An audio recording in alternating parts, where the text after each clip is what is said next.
So welcome to the last talk of this morning session.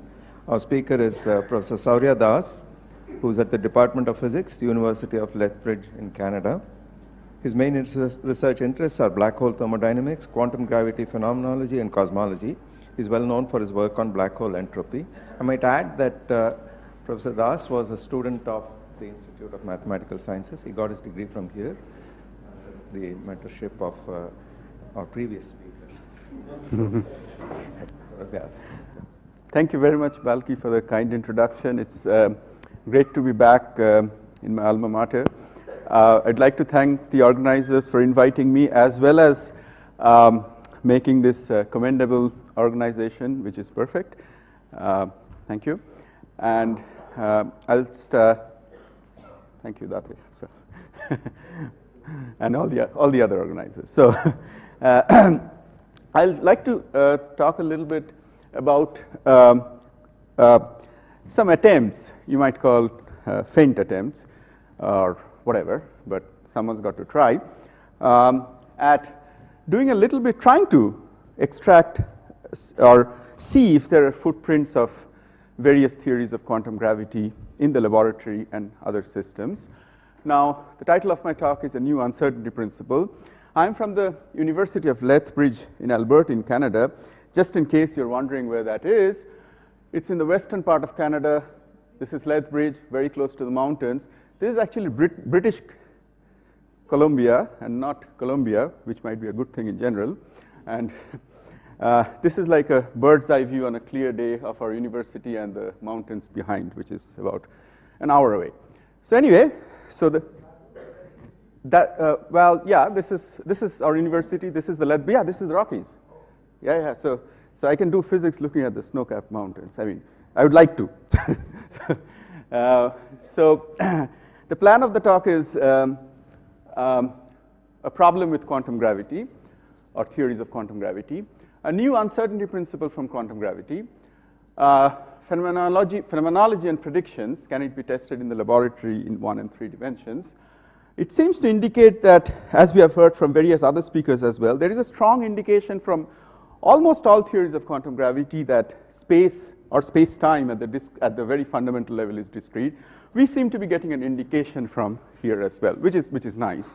And I'm open to all kinds of suggestions, criticisms, questions, whatever. And summary, mainly done in collaboration last few years with my collaborator in Athens, Elias Vagenas, my graduate student Ahmed Ali, and I have 2 graduate students. One is Ahmed Ali, the other is Ali Ahmed. So this is Ahmed Ali. So they sit in the same room, you call Ahmed and both come forward, and you call Ali, the same happens. So anyway, so why quantum gravity? Why do we need a theory of quantum gravity? A few motivations are, one of the things is like, why not? I mean, the other 3 forces that we know in nature are quantized, so it's quite likely, it's possible that the 4th one would be quantized as well. Another thing, like if you put in classical gravity with quantum fields, you can come up with all kinds of, Gedanken contradictions. For example, you can have information loss, you can have non-unitary quantum mechanics. We know, as we have heard from various talks in this conference in black holes have singularity. Now, the Coulomb's law has a singularity as well, which we know has been successfully resolved by quantum electrodynamics. So it's possible that the singularities for the curvature of black holes, or curvature singularities, might also be resolved by a successful theory of quantum gravity. And again, also if you consider interaction with classical gravity waves with quantum wave function, I'd be happy to discuss privately about the details. These are also well known, that you can come with violation of the energy momentum principle, violation of the exclusion principle, and lots of other things. So it certainly doesn't seem to be a very happy or a comfortable situation if gravity stands alone as not being quantized. I'm not sure if these are compelling reasons, but these are pretty good reasons. Now, just one small slide, 30 seconds, on the information loss problem. What exactly is the problem? Well, if you have a black hole, if you have something with a lot of information going in, like this, beautiful picture, or a 330 GB hard drive laptop, if it falls in a black hole, which sometimes I wish my laptop does. But anyway, when it does, the black hole grows, lets out Hawking radiation, which is basically heat, if you trust Hawking's calculation to a reasonable degree. Then at the end of the day, you have heat which has very little information. It has 1 or 2 or 3 bits of information, okay? So you have this 500 GeV going in, getting what you get out is a mere few bits of information. And this is certainly wrong because quantum mechanics abhors the loss of information. The quantum mechanics, the Copenhagen that we normally use, and it's like, you know, I don't have to elaborate on how successful quantum mechanics is. A little bit technically, again, it's an expert audience, I won't go into the details, but you have a pure density matrix here. Unless you have a non-unitary evolution, you can never end up with a mixed density matrix, okay? But the quantum mechanics that we know of is indeed unitary. Therefore, you know, apparently there is clearly a contradiction there. What are the, so that's one. So, and when one tries to formulate a principle of quantum gravity, again, pretty much any theory, any approach, any framework that you take, we know that Newton's constant in natural units in d space plus time dimensions has these units, 1 over Planck mass squared in 4 dimensions, and so on and so forth. So in field theory, quantum field theory, you need dimensionless coupling constants. So when you try to make the coupling constant dimensionless, you have to multiply with appropriate powers of energy, S and T being the squares of energy, the Mandelstam variables, but they're squares of energy, okay? And when you do that, you can clearly see that these things diverge when the energies are large. So in a certain way of seeing things, this can be thought of as the genesis of the problem of infinite divergences in quantum gravity. So perturbatively, gravity is not renormalizable because the coupling constant is, whichever way you construct, is dimensionless. Some of the candidate theories, again, I apologize, this is not an exhaustive list, I'm sure, but these are some of the more popular approaches. String theory, loop quantum gravity, path integrals, causal sets, time triangulation, non-commutative geometry, supergravity. The list goes on and on and on. So there are all these very promising, very interesting approaches with various degrees of success and failures. Now, the problem is that there are too many theories and there are too few experiments, the exact number being 0. Okay? So that indeed, for not just quantum gravity, I think for any scientific theory, that's certainly something which is a problem, okay? And I think it's a problem which, you know, we can try to brush it under the rug, but, you know, for how long? So it's a problem, I think, at some point people need to address to a certain degree. How do we know that a theory is correct if its predictions are not verifiable, okay? The problem with experiments is that the quantum gravity effects are expected at the Planck scale. It's a natural, reasonable expectation. That's the natural length scale, mass scale in the problem. But if you look at atomic physics, so Planck scale is 10 power 16 TeV. Atomic scales are several electron volts. The LHC scale, which is probably the largest man-made scale, if I'm not mistaken, it's about a 10 TeV. We're still like 15 to 30 orders of magnitude away, okay, from the Planck scale. Therefore, it's very hard to do actually experiments or predict experiments from quantum gravity, okay? There may be some hopes in the astrophysical, cosmological, cosmic ray scenarios. I won't go into that in this talk, okay? But the bottom line remains that there has been no experiment so far. So first we talk a little bit about a new uncertainty principle in quantum gravity, why it might offer some hope, okay? There's a quotation which I read last a couple of years back in a letter from Max Born to Einstein in 1944, where he says that it is my honest opinion that when dash people, if you know what the dash is, if you want to know, read the letter, okay? Try to get hold of the laws of nature by thinking alone, the result is pure rubbish, okay? It's his opinion, but of course, it's Max Born's opinion, okay? So I just thought maybe a relevant quotation. So the generalized uncertainty principle, why? Why is one interested in it, okay?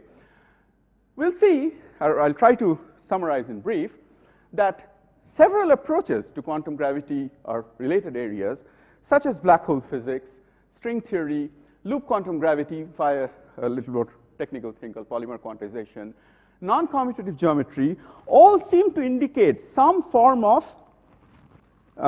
modification of the Heisenberg principle, okay? And all seem to indicate a modification in a very similar kind of fashion. So it's possible in an optimistic scenario that this could be a meeting ground, well, a robust meeting ground for various theories of quantum gravity. It's possible, it's likely, it may not be, we don't know, but once, again, someone's got to try. So to talk about the generalized uncertainty principle, again, let me give a lightning 30-second introduction, obvious to most of you, but anyway, just for the sake of continuity, of how the Heisenberg principle comes about. You have a Heisenberg's microscope, okay? Heisenberg didn't have a microscope. In fact, he failed in almost all courses in experimental physics, which was not a good thing, I suppose. But anyway, so you have this microscope here with this lens, and the position uncertainty is essentially limited by the resolving power, and we know the smaller the wavelength, the bigger the aperture, the better is the resolving power. So it's lambda over phi. The momentum uncertainty is limited by the fact that you can go out from here or there, and that's given by this. You multiply them together, you get the Heisenberg's principle. Note that this is essentially quantum, not just because because it has an H bar, but because one uses the Louis de Broglie relation. Okay?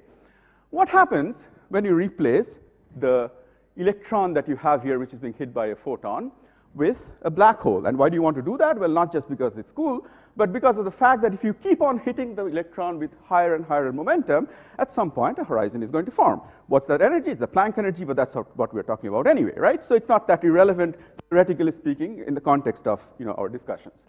So if you have this, eventually it's going to form a black hole. Well, it's an electron, so let's assume it's a Royston-Ostrom black hole. It's an extremal Royston-Ostrom black hole. I'm not sure. Well, let's just take it's an extremal. It just makes the calculations easier. Nothing changes if it's not. Okay? Then what happens is, then there's an additional uncertainty, because if you hit this electron/black hole formed out of it by a high energy photon, the horizon fluctuates. The horizon becomes uncertain by this amount. So delta x is the difference between the horizon areas. Everybody, or most of the people in the audience would know what the horizon radius for a Royston-Ostrom black hole is.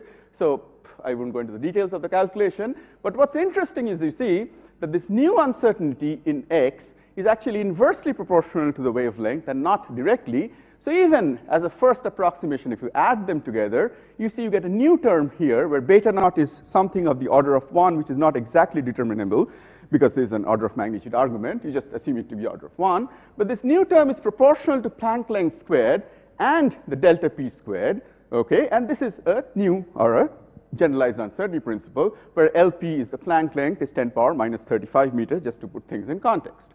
Okay? And the references, important references are given all along the way in the talk towards the bottom.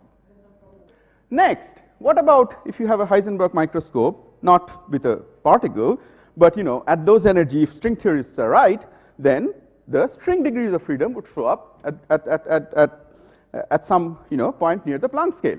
Now, one does a rigorous calculation. It's done in this paper. It's a very detailed and a very rigorous and I should say very hard paper to do all the calculations. But anyway, let me give an order of magnitude argument. And again, since it's backed up by rigorous calculations, I'm okay with this argument, which is even if you think of the string as a classical string, like a violin string or a guitar string or something like that, when you hit it, what happens when you hit a violin string or a piano string with more and more energies? The uncertainty doesn't decrease. The strings become more and more agitated, right? So you see it not like a string, like a fuzzy kind. The fuzziness increases. So at that scale, near the string/Planck scale, more and more energies actually do not translate into more and more resolution. In fact, the resolution becomes worse. So as we know that energy is proportional to the amplitude squared, so the amplitude of the uncertainty, square root of E, which is approximately P, you do the calculation, you end up essentially with the identical new uncertainty principle, with again beta naught being a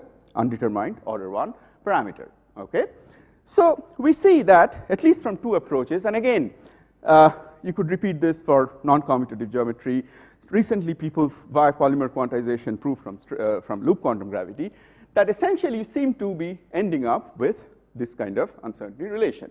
If you invert it, this is a quadratic in P, therefore you use the quadratic formula. You see this only makes sense if there is a minimum length which is measurable. Okay? So this immediately tells you that if the uncertainty principle is to hold good, then there exists a minimum length. Note that minimum length in general, minimum length does not mean that space is discrete. Okay? There you could have a minimum length and then a continuum space-time. Okay? Just to make a distinction, because we'll see that it may be relevant. Okay. Now next, we know that the Heisenberg principle follows from an algebra using the usual whatever Schwarz inequality, whatever they call it, okay? And it's always easier to have an algebra because, you know, it's an equality. What's interesting is that, again, these are references, is that the new principle, the generalized uncertainty principle also seems to follow from an algebra, which is a modified algebra, okay? So this algebra looks like this. The algebra comes, so the additional extra term looks like this with a Planck length squared, which is, of course, really, really small because Planck length itself is 10 power minus 35. The problem is, again, the problems with this, well, theoretically it's good because you have an algebra. There are two problems. Firstly, that I'll read this problem first, that fx are quadratic, which is like Planck length square, which is like, you know, if you go to an experimental and say I'm looking for an fx with 10 power minus 70, he'll throw you out of his office, okay?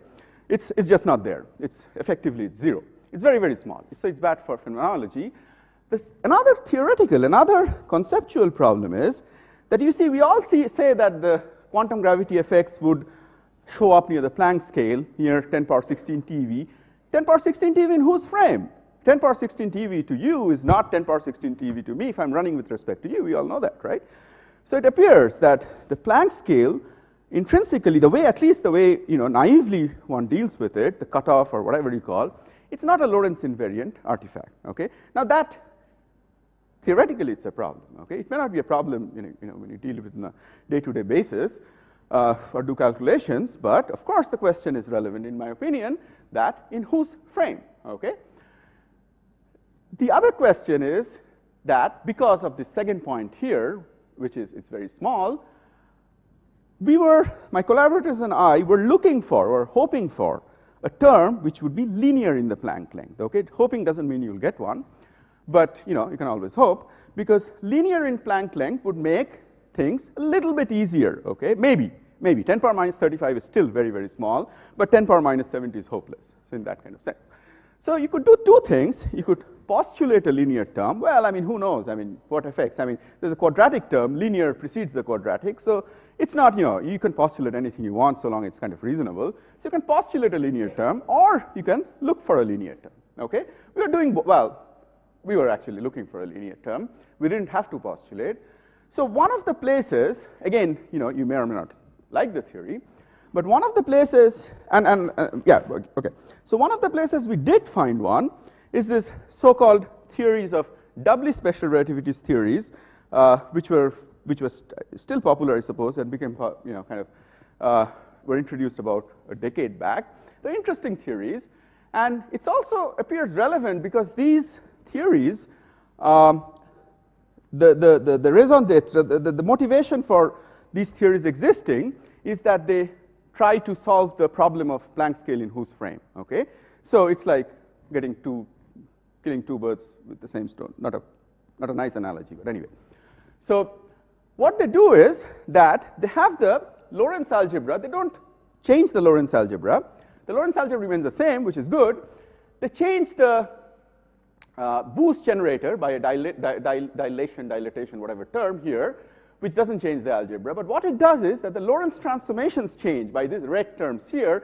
If you take the red terms to 0, which are anyway small, because you can see that they're all suppressed by Planck length, but linear in Planck length, that's important, you get back our good old 1905 Einstein's Lorentz transformations, okay? But you have these terms here, and what this dilatation term does is that when lengths contract, it compensates it a little bit, okay? When times dilate, it compensates a little bit. But because of this LP here, if the length is the Planck length, it exactly compensates for the Lorentz contraction, okay, and leaves it invariant. So therefore, they're known as doubly special. They preserve the speed of light as well as the Planck length slash Planck mass slash Planck momentum, okay? And what happens here, since the Lorentz transformations change, of course we can see that the dispersion relations change. So E squared minus P squared is no longer M squared. E squared some function minus P squared some function is M squared. Therefore, the Poisson brackets change, the commutator brackets change. And when you work out the Poisson or the commutator bracket, you end up with a term which is very similar, actually almost identical to the GUP term that one derived, but there's also a linear term. The sign I don't think is of too much importance at this point anyway, okay?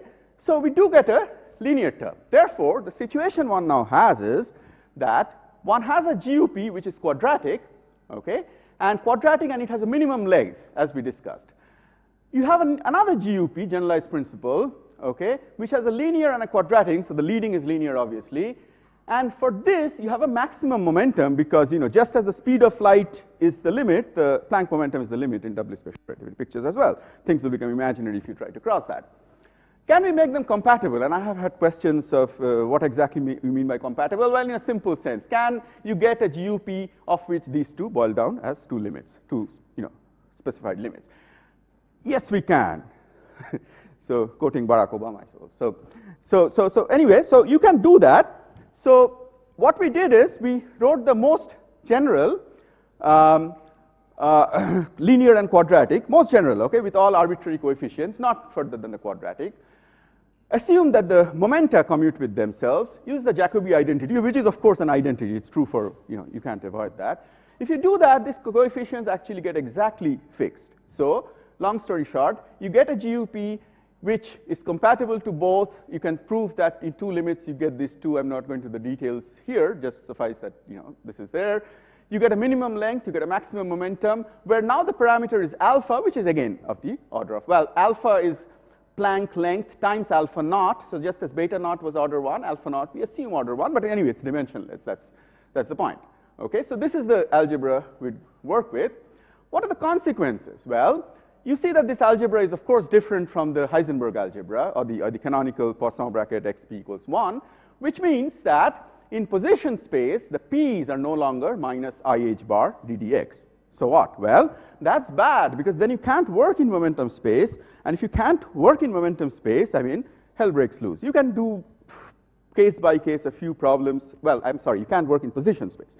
You can work in momentum space, but you can do a few problems case by case in momentum space, but it's very, very hard, okay? So in position space, if you can't work, that's technically a huge problem. But what we found is, again, looking and, trying to find something, is that you can define this momentum p, which is not, is not canonically conjugate with x, in terms of a momentum p naught, in terms of this polynomial, this finite number of terms here, and this momentum p naught is a mathematical entity which is canonically conjugate. So x with p naught is just 1, or IH bar if it's quantum. Therefore, p naught has the representation which is usual. Okay, if you define this p satisfies this relation here, okay, which is good because then if you consider any Hamiltonian, okay, say just take a non-relativistic Hamiltonian to begin with, p square over 2m plus v, this is the p which is relevant, okay, which has this Planck scale corrections, small, whatever. You put this p in here, you expand it, you see, you get the old term. You get the old term which is p naught square over 2m. I mean, it looks the old except it's now p naught. Plus you get p naught cubed and p naught fourth kind of perturbations, okay? So this is like a universal. So just as gravity is universal, it's there everywhere. In this way of looking at things, you see, and it's a pretty simple derivation, right? So if you look at it this way, it seems that quantum gravity or Planck scale effects also seem to have an universal effect on any quantum Hamiltonian that you can think of. If you're worrying too much about p naught cubed being unbounded and so on, don't worry too much because there is a p fourth term which I've just ignored here because it's smaller, okay? It's with the p fourth and p cubed, it's bounded and things are fine in that respect. Okay, so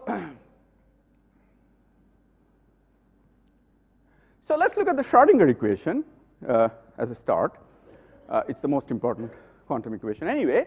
So the Schrodinger equation, now you have this extra term here which is h1, which is the Planck scale modified term. Again, don't worry about that I as well. It is this I here which makes it self-adjoint and stuff like that. So you have this term here.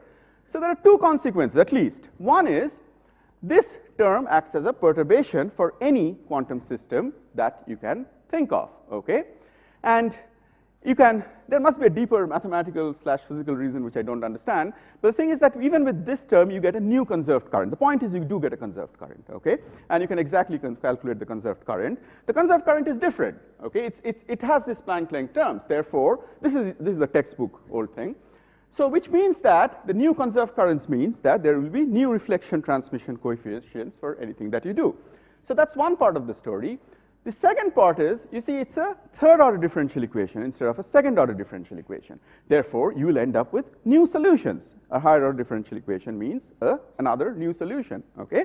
And in fact, we'll see that these solutions are non-perturbative in the sense, in probably a very similar sense as Partha mentioned in the previous talk, that the Planck length comes in the bottom. It's x over the Planck length. Even from dimensional grounds, you know, it should be the case, but you can do a rigorous job, okay?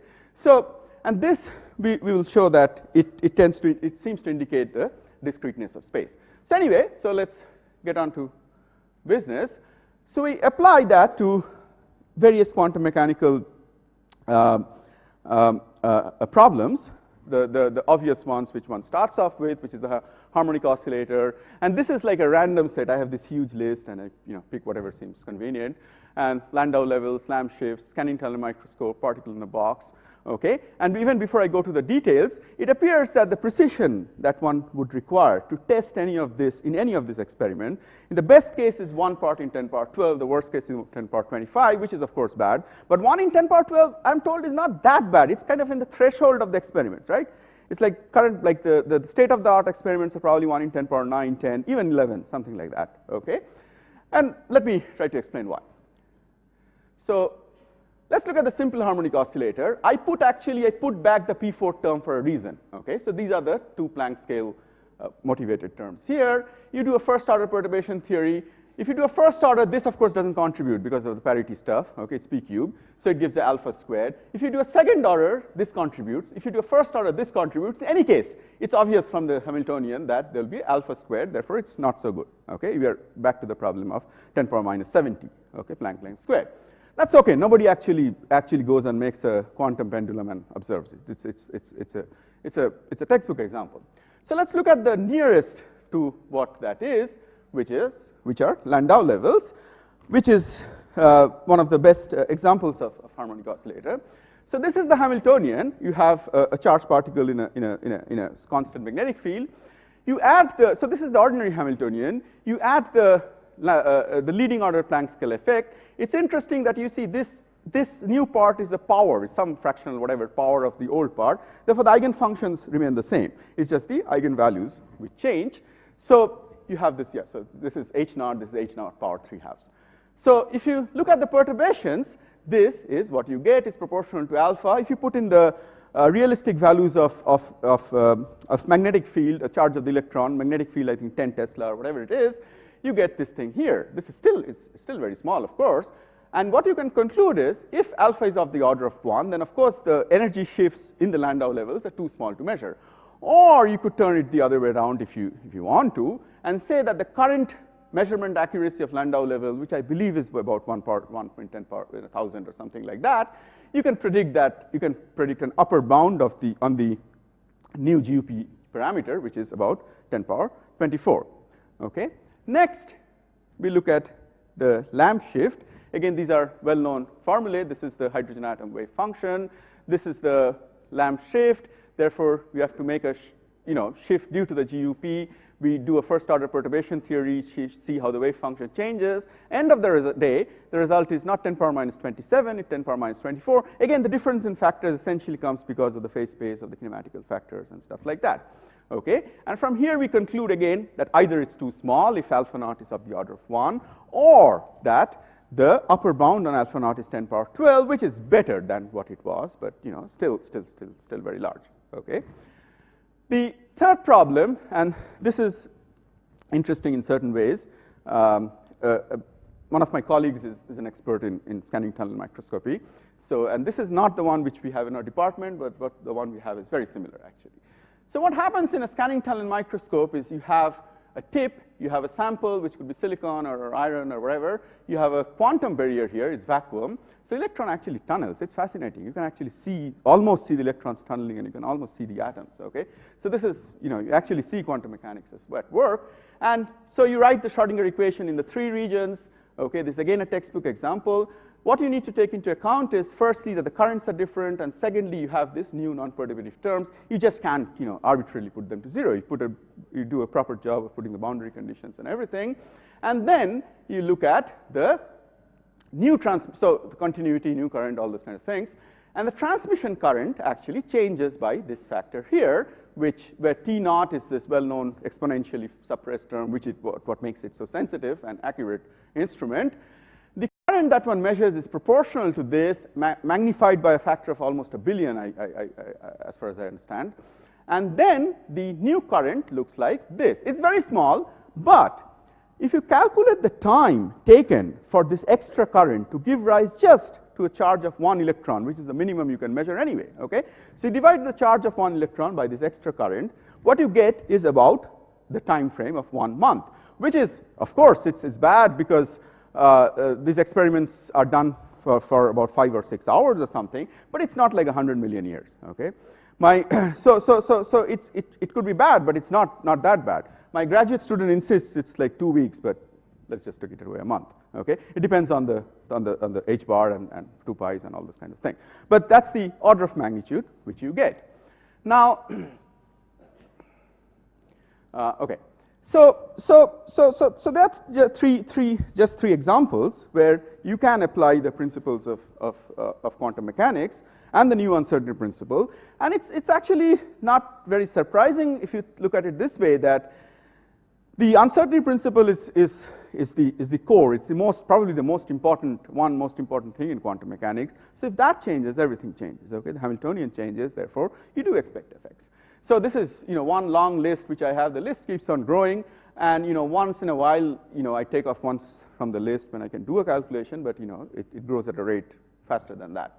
So roughly speaking, there you can work out various, I won't read them, like you can see them here. Atomic, molecular, condensed matter systems. Statistical mechanical systems are important because there you have the luxury of an Avogadro number of particles. So it's possible that the large number of degrees of freedom might be able to multiply the small effect.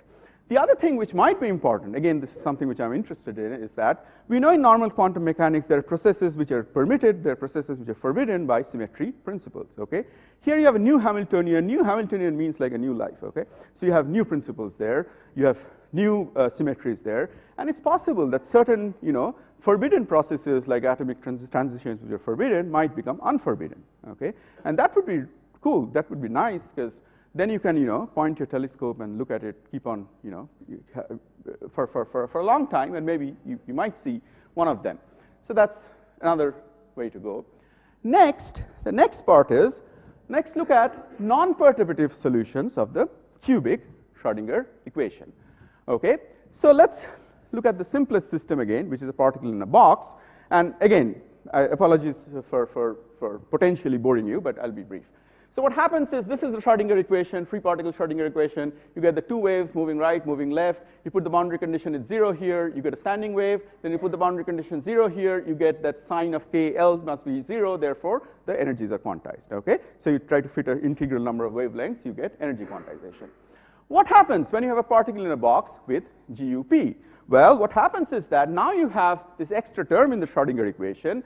Therefore, you now have a new non-perturbative solution. Again, you can put this back in here, and you can prove that rigorously that it's trivial.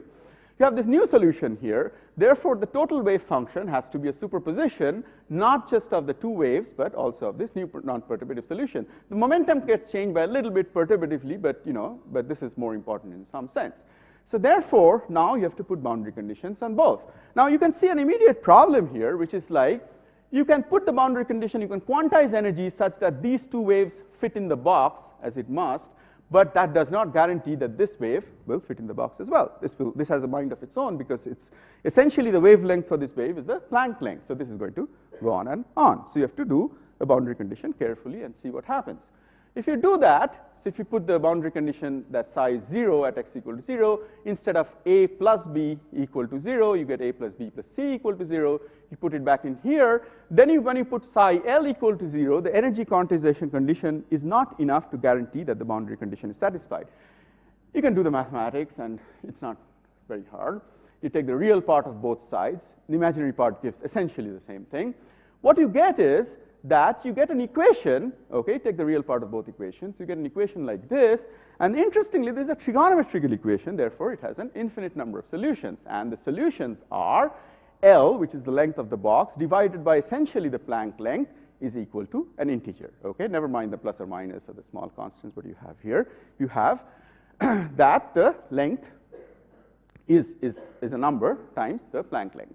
So therefore, there are only certain L's which can both fit both the, the older waves and the newer solution waves that you have, okay?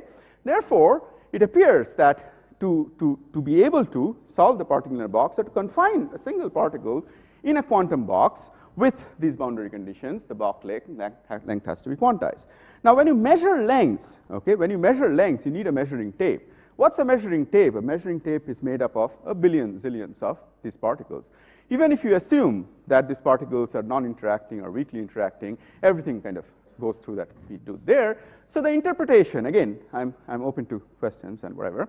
So the best interpretation that we came up with is that when you try to measure lengths, okay, you need a measuring tape, and what you will be able to measure, perhaps, that when you measure lengths, all lengths that you would measure would be quantized, okay? So that's what follows from the non-perturbative solution of the Schrodinger equation. Of course, that was the first calculation, and naturally one would ask that, how trustworthy is the Schrodinger equation near the Planck's? Well, no, of course not, but you do a first calculation, and then you try to improve upon it, okay? So you can do a Klein-Gordon equation. Essentially, you can show that it boils down to the Schrodinger equation with a redefinition of the parameters. Therefore, nothing new really happens. The L quantization persists. The problem with Klein-Gordon equation are twofold. Firstly, that, of course, most elementary particles are fermions, not bosons. And second is that the problem is if there's a p cubed term here, okay? So as you can see here, there's a p cubed term here. And p cubed in 3 dimensions, it's non-local, right? P cubed in 3 dimensions is like, square root of or power 3/2 of px squared plus uy squared. So it becomes a non-local equation, and you don't know how to do with it. Now it appears, it seems, that indeed the two problems can be solved in one go if you look at the Dirac equation, because the Dirac equation is, of course, the equation relevant for fermions. And how do you linearize p cubed? Well, Dirac himself said, how do you linearize p cubed? You replace p by alpha dot p, right? So square root, Dirac was trying to get rid of the square root sign, so he replaced by alpha dot p, and that's exactly what we do here. We replace the non-local p cubed term here by alpha dot p. Sorry for the sameness in notation. Alpha with a vector on top is the Dirac matrix, and alpha without a vector is the GUP parameter alpha, okay?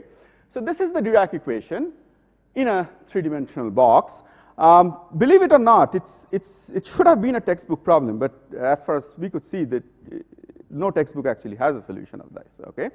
So we are in fact in the process of publishing in a pedagogical journal just the solution for a Dirac particle in 3-dimensional, Cartesian 3-dimensional box. But here, so basically we have to do this, but with the GUP term here. So this is the Dirac equation, and now in place of p, I put the p naught plus the alpha p naught and so on and so forth. So this is the full-fledged Dirac equation here, which you need to solve. This is the Hamiltonian. You can find the eigenfunctions. You get almost the old eigenfunction, the spinors. But you also, even here, I mean, it's kind of expected, but if you do it, you again get a non-perturbative solution of a spinor, which is here. And then you try to confine a particle in a spinor in a 3-dimensional box. You can try to do it. Again, I won't bore you with the details. You need 2 power d plus 1 eigenfunctions to do so. D is the number of space, space actually, so 1, 2, and 3. We are assuming these are stationary states anyway. This is it looks complicated, but this is the full wave function which does the job. You cannot put psi equal to 0 on the 2 sides of the boundary, because if you do so, but this is of course well known, that in Dirac equation, if you put psi equal to 0 on the 2 sides, the only solution is psi is identically 0, okay? So what you need to do is the so-called MIT back boundary conditions, which is don't put psi equal to 0, but impose that the flux coming out of all the sides as 0. They're not the same, okay? And that's the standard boundary conditions that nuclear physicists use.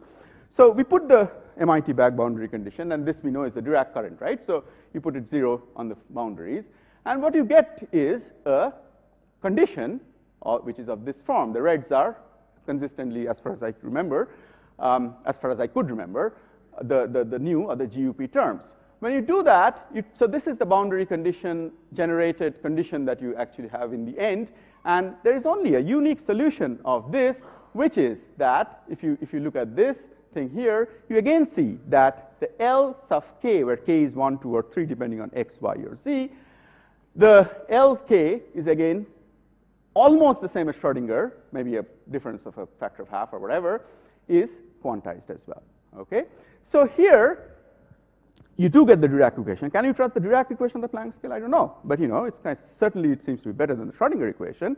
Okay? You could add more corrections and see, you know, motivated corrections if you get from some more fundamental theory and see if it holds, you know, it stands good. We can see that. So here you see that not just the lengths, but measurable lengths, areas, volumes, etc., all seem to be quantized if you invoke the same interpretation that I have before. Okay, and again, that's the most plausible interpretation that we could come up with this result. Okay, now, okay, I'm well ahead of time.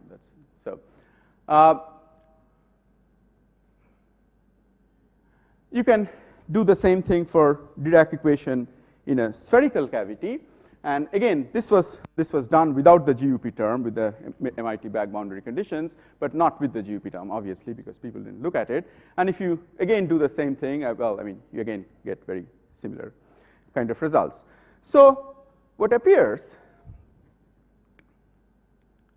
well, one final thing before I wrap up this part of the thing. Well, of course, if you proceed this way, the last part that we would like to look at is Schrodinger equation in a curved space, or whatever, some wave equation in a curved space time. And again, this is work in progress. But for the Schrodinger equation, we do have a solution, which is like, you know, once you have done all those things, you have a little bit of experience, then things seem simpler. And in fact, what we found is that for all the previous, you know, things, whatever, to go through this quantization of L that you have, all that you need is essentially, you need the existence of 3 independent wave functions. Okay, these are the 2 standing waves, but I don't have not written the exact form here because it's not necessary. And you need this 3rd wave function, okay, which is non-perturbative. That's all you need. Then if you put the boundary condition, you do get the quantization condition. Why is this important? Why is this relevant? Because if you have gravity, if you have the Schrodinger equation, for example, to a first order approximation, if you have a small box that you're looking at Planck length size box, right? To a first approximation, you can assume that the gravitational field is either linear or quadratic, let's say linear, okay? So a Schrodinger equation or a Dirac equation with a linear potential is the solution exists, and that's all we need, that this 2 solutions exist. For example, with the linear potential, the gravitational, the linear potential for the Schrodinger equation, the solutions are airy functions. I'm not sure what it is for Dirac equations. So the results seem to hold in curved spacetimes and well, but again, we have not done this for the Dirac equation. Okay, so what appears from the analysis is first that, and I'll summarize a little bit later, that there are perturbative results as well, but there are non-perturbative results as well. Okay, and the non-perturbative results seem to suggest that at the Planck scale, near the Planck scale, the space-time is not like, you know, this smooth here, but more like this lattice structure or this cobblestone, okay, street kind of here because of the one. Before I end, a final digression that I would like to do is that I raised the problem of, well, a final thing that I would like to say, I raised the problem of the frame independence or the dependence of the Planck scale. Okay, so Planck scale in whose frame, and that's a genuine logical, you know, theoretical problem, because the Planck scale, like any other length or time scales, is not a Lorentz invariant quantity. Okay, one way of solving the problem is the doubly special relativity theories, which is successful in that sense, but it comes with a lot of problems in itself. For example, one of the problems of the doubly special relativity theories is that the dispersion relation is no longer E squared equals P squared plus M squared, which means that microscopic bodies and macroscopic bodies are different in that formalism. Okay, if you put 2 non-interacting particles together with energy E1 and E2, you expect the total energy to be E1 plus E2, but that's only true if the relativistic dispersion relation holds good. Okay, if that's not true, then this additivity does not hold good. Therefore, the energy's momentum does not become additive. It's a problem. I mean, it doesn't make the theory invalid, but it's certainly non-standard. Okay, there is another, could be an interesting way, and this is again, I'd welcome any kinds of questions, of course. This is something which actually we figured out, which in a different context, Dirac did some work in the early 1950s, and the way it works out is the following, is that another way of solving the problem is, what if you had a preferred frame? Okay, if you had a preferred frame, it would be Planck scale in that frame. But of course, we know the problem with preferred frame. The preferred frame is known, in other words, as the ether. And of course, ether has its problems because it's never detected. It picks up a direction, it picks up a special frame, which was never detected, and that was one of the reasons for special relativity. So let's look at that. So let's look at it from a little bit different perspective. Let's look at a spherically symmetric Hamiltonian again, okay? So p square over 2m plus v of r, it could be a Kepler 1 over r potential. This is spherically symmetric. If you look at the classical solution of the Hamiltonian, let's say the Sun-Earth system, this solution breaks the spherical symmetry because it picks up this direction, okay? So the solution has no longer the symmetry of the problem. However, if you look at quantum mechanical solution of this, the same Hamiltonian, the Kepler Hamiltonian, but the hydrogen atom wave function, the ground state, okay, this is again spherically symmetric, as we know, for the s equal to 0, l equal to 0, s equal to m equal to 0 state, okay? Therefore, the Heisenberg, the quantum uncertainty actually restores the spherical symmetry of the Hamiltonian, which is not present in the classical system, okay? This is all well known. What if you do it with the Lorentz group, not the SO3 group? So a preferred frame or ether would solve the quantum gravity in whose frame problem, okay? But of course it breaks Lorentz symmetry, so because it picks up a momentum, therefore it picks up a direction. It picks up a preferred frame. But what if you write the wave function of the ether, just as the hydrogen atom, analogous, as a uniform superposition of all the directions within the light cone, okay? That would be indeed a Lorentz, well, this is a Lorentz invariant measure. It's a usual field theory d3p over whatever 2e kind of thing. So this is a completely Lorentz invariant system, okay? So this does not break Lorentz symmetry, okay? Again, uncertainty restores the Lorentz symmetry. It's a superposition of everything in the light cone. And a preferred frame is chosen momentarily when you make a measurement, just as if you have a S wave of a hydrogen atom. If you do a measurement, of course, momentarily you pick up a certain direction, okay? And then if you let it go, it again falls back to the ground state because that's the most natural state. So if you do that, this restores the Lorentz symmetry. Usually, this was, proposed many, many decades back, but the problem, one of the problems that this was, that it has, is that we know that the Lorentz group is non-compact. Therefore, the wave function is non-renormalizable. But not if you have a invariant upper cutoff, which is Lorentz invariant, which is a Planck scale. Then, if you do the normalization, again, one can do the math. You see that this is indeed a wave function which is normalizable, which is Lorentz invariant, and in a certain sense, it gives you a preferred frame in a quantum mechanically and Lorentz covariant way, okay? So it's like an ether, but it's like a quantum ether, and that's exactly what Dirac mentioned. So this is just saying that there could be other solutions to the problem of Planck scale, and might I dare say, simpler solutions, okay, which doesn't come with, the problems of additivity of energies and stuff like that. So I guess I would kind of end with that. So I would summarize that what we have found is that there appears to be one new uncertainty principle, or generalized uncertainty principle, which seems to fit all known approaches which try to derive such a principle, namely black hole, string theory, W special relativity theories, and loop quantum gravity. The reason I didn't have it here because that result is pretty new, actually, so I forgot to add it in here. I added it in the previous transparencies. The Planck scale in whose frame? Well, DSR, the W special relativity theory, seems to, it does solve that problem. It comes with some other problems. And you could also consider the quantum ether a la Dirac, which does give you a preferred frame in a consistent, not violating any physics principle way. The GUP that we found affects all quantum mechanical Hamiltonians. At least a part in 10 power 12 precision is required for measuring these effects, which are, it could have been worse, and maybe it can be made better. So it's probably not that bad. It appears that space is quantized near the Planck scale. You could ask space, why not space-time? Sure, if it's a fundamental theory, it should be space-time. Ours is not a fundamental theory, it's effective, and we are trying to see how much we can do with it. So what we have is appears that space is quantized near the Planck scale, but the discreteness is at 10 power minus 35. So the real, well, how do you know it's all true? Well, any of it is true. Well, we don't, because we don't have experiments. So we're talking about whether the effect at 10 power minus 35 can have any observable effects at 10 power minus 20. Okay, that's like the scale of the LHC, the inverse LHC energy scale. It's 15 orders of magnitude difference, which is huge. But again, recall that when Brownian motion was discovered, that was like in the level of microns, at the scale of microns, whereas atomic scale is the level of 10 power minus 10 or 11, whatever. So you could see unambiguous effects of discreteness at 6 orders of magnitude higher. Okay, and it's unambiguous. Like I believe, as far as I understand, the atomic theory is the only one which actually successfully explains the Brownian motion. Here one is talking about 15 orders of magnitude, which is, of course, it's much worse, but you know, one can try.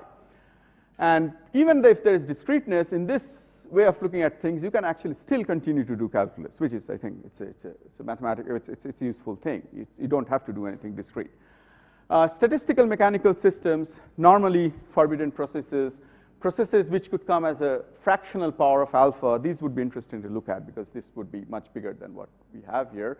And in the most optimistic scenario, it seems that one could have a, assuming the generalized uncertainty principle and working with it, one could have a low energy window to quantum gravity phenomenology. Just one last comment is like we use the Jacobi identity to pin down the coefficients and so on, which is good, but for all of our results will go through maybe with the difference of a factor of order of 1, so long as there is an order alpha term. Okay, so it's good to have those things there, but you know, in that sense, I think our results are pretty robust. So long as we have a Planck length linear term, all or most of our results will go through. So I'd end there, and thank you very much.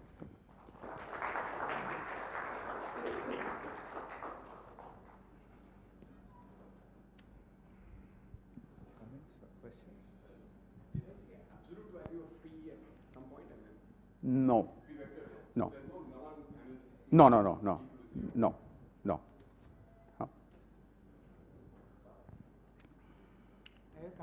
I have a couple of questions. Of course. First, you had a 1 over p in the commutation relation. You read, but the answers you gave does not give that 1 over p. I don't understand. Yeah, I have to go into the details of that. That's a good question. It's technical. Second question is, your Schrodinger equation is unbounded below. No, but that's what I mentioned. That's sorry. You can complete the question. I can. Of course, if you add p to the 4 and so Yeah. on. But then the problem arises, the boundary, that operator with p cubed alone is not even elliptic. So it is, and p to the 4 and so on, the theory completely tends to change dramatically. Yeah. Okay? Again, that's a very good question. And, yeah. I am not very clear. Yeah, I am I'll try not to even answer clear that. problem is well posed with p cubed. Okay. But Sunita may know more about this. Okay. Yeah, you agree with me, no? Yeah. So it's not elliptic, and I don't know what is happening. okay. So I'll try to answer your question. So what you start with is a Hamiltonian which is p squared, but the p is not canonical. Okay. So it is bounded from below the Hamiltonian. No, because I ignored the p4 term. Well, depends on what you want to do. If I do a perturbative calculation, the p4 term is much smaller. Therefore, I ignored. But yeah, if you want to answer these questions, sure, I will not ignore those terms. So with keeping those terms, I think, as far as I'm pretty sure, but as far as my calculations go, it is bounded from below. And we did, of course, we did the obvious analysis of self-adjoinance and stuff. They seem all right, but I'll be happy to discuss more rigorous issues. But the obvious analysis is we have the 1 over yeah. So if you do all the commutation relations and everything, there's a 1 over p, but there are 2 p's on top, I believe. Right. So it works out in the end. I can show you that. It does, I think. Yeah, yes. You will, well, not in the way that I wrote down here, but if you have the final form of the XP commutation relation which I have, I can show you how that comes. But if I have the final form, it does actually fit into order alpha squared, which is what we are interested in. So, I have a small question. Your Schrodinger equation with these things will have higher derivative terms, which you, in a perturbatively, you try to remove them and then add as a perturbative calculation. It's almost like taking the higher derivative with a small coefficient, and if you do perturbation theory with that, you may not get the full theory's solution, but some other theory which we don't Exactly. even know So what that's it why is. we look at the non-perturbative solution as well. But for example, the P4th, so let's look at we have a P cube and a P4 term. Let's look at the P4 term just for the purpose of trying to answer your question. P4 term has been there. It comes from relativistic correction to the Schrodinger equation, right? And people actually have calculated perturbative corrections to the Zeeman effect, whatever effect. Okay, like this is one of the few first in the 1930s, the P effect of the relativistic term, and they've actually measured it. So, but I agree. I mean, so you have to look at the non-perturbative, which we have done, and the non-perturbative solution gives, then you put the boundary condition. Again, depends on what you want to do with it. For the perturbations to the Landau level, let's say, the P4 term is much smaller. So we can do it, but it's less relevant. But yeah.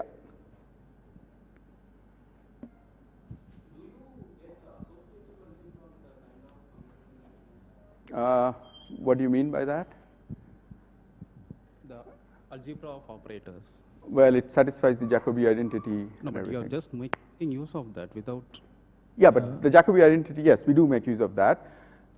Yeah, we do make use of that to determine the coefficients in front of the general commutation relation. But you are not showing that algebra is associative. We are assuming the Jacobi identity, but that's natural, right? I mean, it has to hold because it's an identity. So that's one way of looking at it. But as I mentioned in my last whatever is that so long as there's an order alpha term even with the different coefficients, none of our results would actually essentially change. Maybe it will change by a factor of order 1, but not more than that.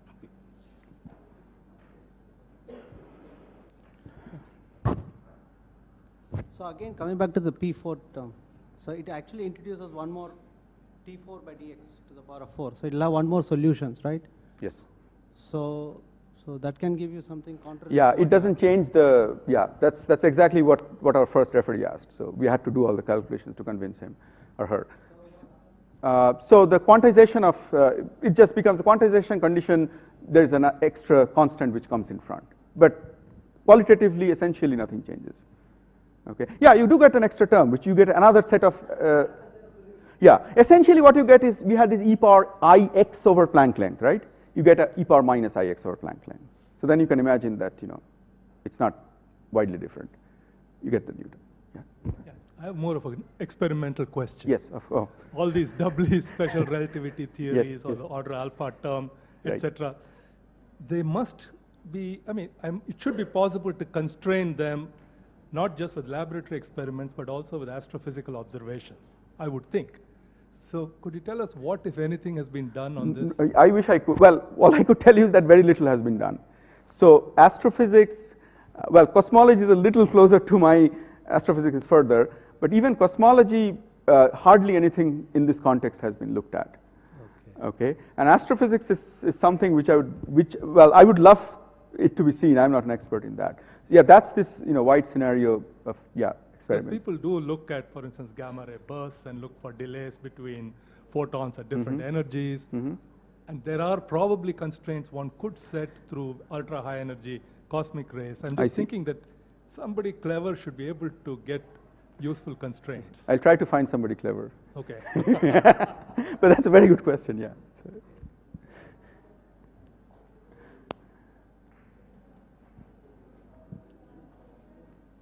It's just about the interpretation of this DSR. Yes. If I remember correctly, but maybe I'm wrong, there was some paper earlier which this version of DSR showed that if you just redefine your x's and p's, then you got back the usual Poincare algebra. So firstly, is that true? I thought it was true. No, because then again, I mean, unless you have this other no, because the transformation between the p and p naught is not a canonical transformation.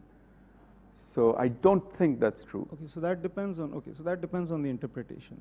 Well, if it was a canonical, then of course you don't expect new physics. We'll talk about it later. Yeah.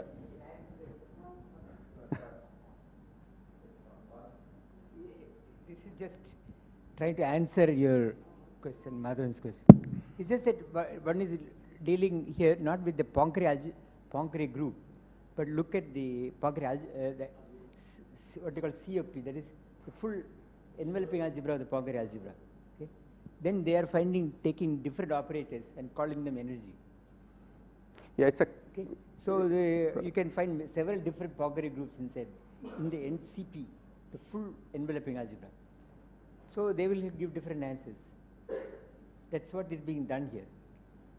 It's probably very similar to the kappa deformed Poincare or something like that. So, yeah. Another experimental question. Yeah, the question came several times that you said there are no experiments. Right. So maybe there will be very soon. And this is not an astrophysical experiment, but something that you can do on the benchtop. The question is, there are several ways of measuring lifetimes of systems. I know those that refer to nuclear physics. Okay, so I measure the decay constant by just counting, and I expect a certain width of the level, which I calculate using the Schrodinger equation, which is the time energy stuff. Yeah. All right, the big question is, suppose I increase the lifetime longer and longer. Suppose I take uranium, which is billions of years. That width is going to be so small. Will we still see the lifetime corresponding, the width corresponding to this lifetime? Yeah, well. Okay, let me finish. Yeah, sure. So what you need here is a way of measuring the energy. Time you can already measure in a clean way, and that is a resonance reaction where you measure the width of resonances. Now, I've been considering resonance reactions using neutrinos, in which case the corresponding lifetime, being a weak decay, is years instead of microseconds. In this case, I have a system where we hope to have a delta E by E, which is the Q value that you need, of 10 to the minus 29, which is better than anything that you have shown me so far. So hopefully one day we'll solve it in the bench tape instead of the... I became aware of your work very recently, and I didn't have the opportunity to go through details, which I'm looking forward to. No, because that appears to be one of the best available under the sun at the moment. So. Both these things are involved, time energy and misunderstood.